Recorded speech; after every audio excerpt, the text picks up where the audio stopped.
Yesus. Model kepemimpinan doulos dalam bahasa Yunaninya. Dalam bahasa Indonesia artinya hamba, budak, atau keset kaki.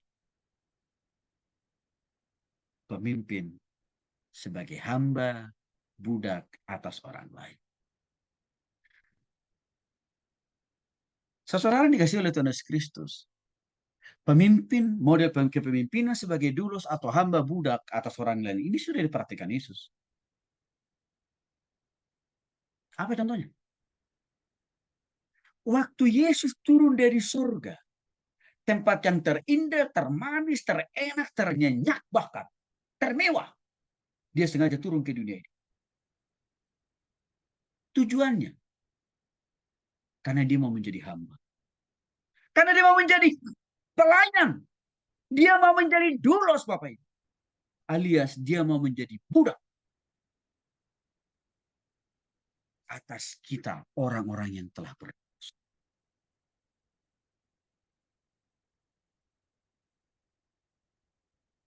Bentuk konkret model kepemimpinan doulos, hamba atau budak ini terlihat jelas. Waktu Yesus tetap konsisten merelakan dirinya, lahir di tempat yang tidak terhormat, bahkan terbau. Dan tidak ada lagi manusia yang mungkin lahir di kandang domba seperti waktu Yesus dulu. Tapi Yesus melakukan itu. Sebagai bentuk konkret. Dia adalah pemimpin yang mau menjadi doulos, hamba, atau budak.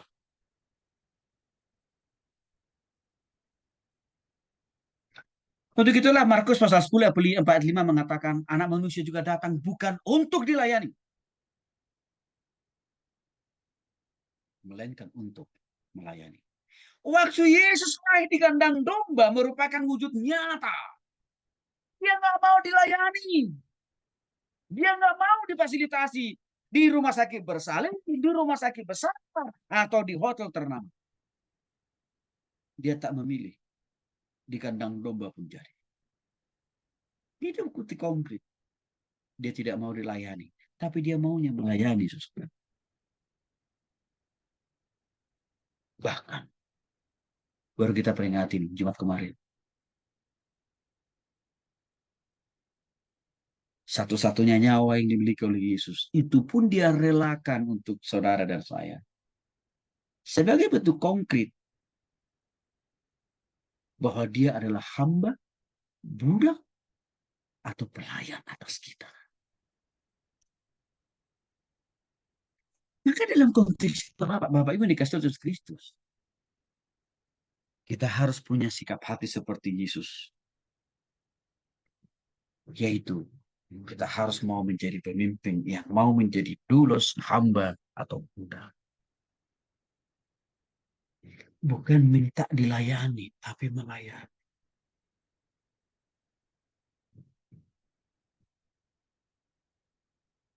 Bukan minta fasilitas, sarana.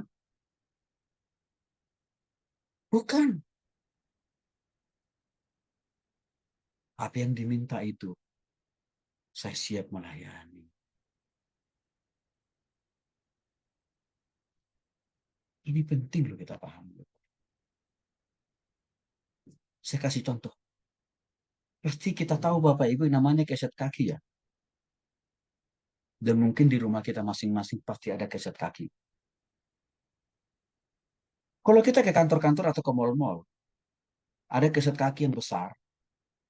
Dan di atas keset kaki itu ada tulisan welcome. Artinya silakan kan Bapak Ibu. Artinya begini Bapak Ibu. Keset kaki itu sama dengan artinya doulos dalam bahasa Yunani. Atau hamba atau budak. Itu sama saudara. Waktu kita menginjakkan kaki kita di atas keset kaki itu, apakah kaki kita ini jorok, super jorok, baru menginjak kotoran?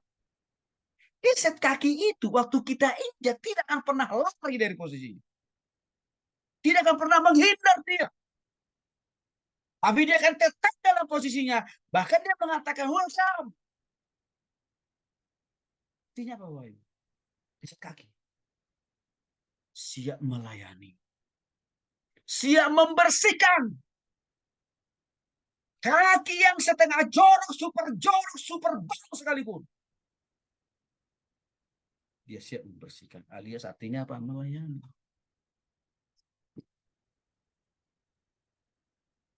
Itulah yang diperhatikan Yesus sejak dia pertama lahir ke dunia ini. Sampai dia kembalinya pun sama. Rela menyerahkan nyawanya. Maka kepemimpinan ini harus kita adopsi. Bukan hanya waktu kita melayani di gereja, tapi juga waktu kita melakukan pekerjaan kita di dunia usaha dan bisnis. Harus punya hati pemimpin yang melayani.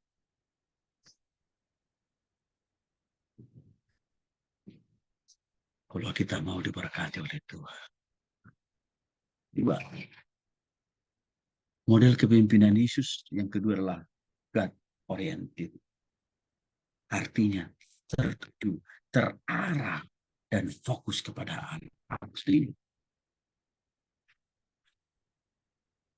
Yang ada di hati dan pikiran Yesus dari waktu ke waktu, dari hari ke hari, minggu ke minggu, bulan dan tahun ke tahun, saudara. Dia mau melayani semua orang, membantu dan mengasihi semua orang untuk bertobat kepada Tuhan.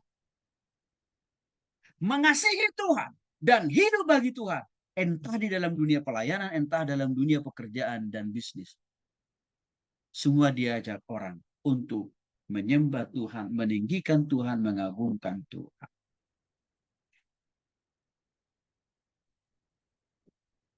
Untuk itulah Yohanes pasal 3:16 mengatakan, karena begitu besar kasih Allah akan dunia ini, sehingga ia telah mengaruniakan anak satu-satunya yang tunggal, supaya setiap orang yang percaya kepadanya tidak binasa, melainkan beroleh hidup yang kekal. Semua itu Yesus lakukan supaya kita tidak binasa, supaya kita tidak masuk neraka. Saya singgung tadi dalam doa saya.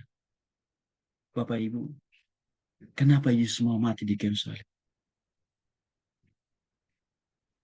Bukan karena dia mau cari popularitas, bukan karena dia mau over acting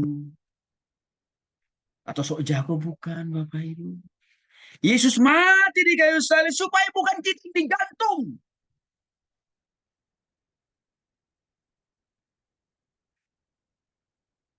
Idealnya kita yang berdosa, harus kita yang bertanggung jawab terhadap dosa-dosa kita. Idealnya kita inilah yang harus digantung di kayu salib.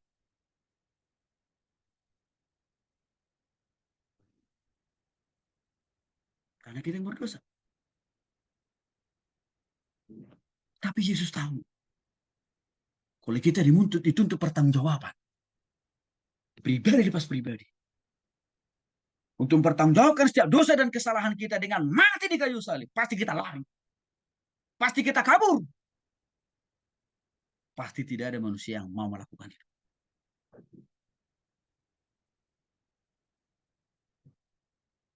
Yesus paham itu, maka dia mengambil alih semua dosa dan kesalahan kita. Dia menanggungnya dan menggantikan kita.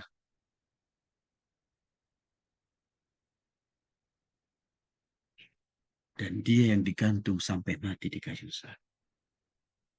Semua itu Yesus lakukan karena dia mau supaya setiap orang yang bertobat dan percaya terhadap pengorbanannya itu datang kepada Tuhan, kembali kepada Tuhan, menyembah Tuhan, bertobat pada Tuhan, bergantung total sama. Itulah model kepemimpinan yang bersifat God oriented. Apa bedanya dengan kepemimpinan sekuler yang umum? Fokusnya, tujuannya, orientasinya, hepeng, hepeng, hepeng, hepeng, hepeng, hepeng, dan cuan.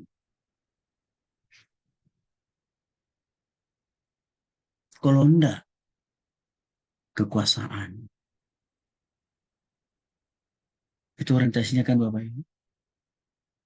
Atau yang lain, aset. Persoalannya, fokus kepemimpinan duniawi ini banyak diadopsi oleh sebagian gereja Bapak Ibu. Sehingga subur konflik di gereja. Karena apa? Perebutan harta gono gini. Perebutan ketua sinode. Padahal Yesus sudah memberikan model, sudah memberikan contoh Bapak Ibu. Khususnya bagi kita, orang percaya. Kalau engkau jadi pemimpin, visimu, misimu harus sama dengan saya. Engkau bawa setiap orang datang padaku. Bukan untuk cari kekuasaan, bukan cari heteng.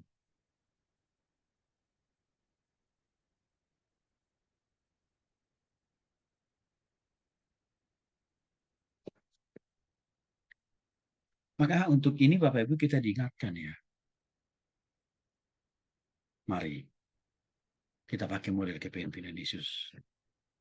God oriented. Bawa orang kepada Kristus. Kalau ada pun sebagian oknum-oknum hamba Tuhan yang tidak bertanggung jawab, menjadikan gereja jemaat alat untuk memperakai diri sendiri, tapi kita nggak boleh. Maka berkali-kali saya katakan kepada Bapak, jemaat saya yang saya gembalakan tiap minggu, udah lebih dari 5 tahun, mereka nggak pernah kasih persembahan ke saya. Padahal di luar hari Minggu, mereka saya masih muridkan. Nggak pernah saya minta persembahan dari mereka. Tapi konsisten. Mereka saya dorong ikut pemuritan, saya sediakan waktu memuridkan mereka, bahkan mereka ibadah minggu. Konsisten. Karena orientasi saya bukan mencari uang. Bukan. Tapi cari jiwa. Yes, sudah pasti itu. So, saudara, kalau kami liburan pun, kalau hanya sekedar liburan, tok. Saya istri dan anak-anak, gak terlalu banyak mau menghabiskan waktu, tenaga, pikiran, dan uang. Tapi kalau kami liburan selalu berpikir, kalau kita liburan ke satu tempat, kota, pikirkan, apa yang bisa kita lakukan di sana untuk Tuhan. Biasanya kita cari jiwa. Maksudnya gimana? Kita kunjungi keluarga atau saudara atau famili, lalu kita layani mereka. Kita injili mereka. Kita buat komsel sesaat. Itu kami pakai. Bapak Ibu kita pakai model ini ya. Jangan pakai model duniawi. Yesus cukup punya banyak model kok untuk kita teladani. Yang ketiga,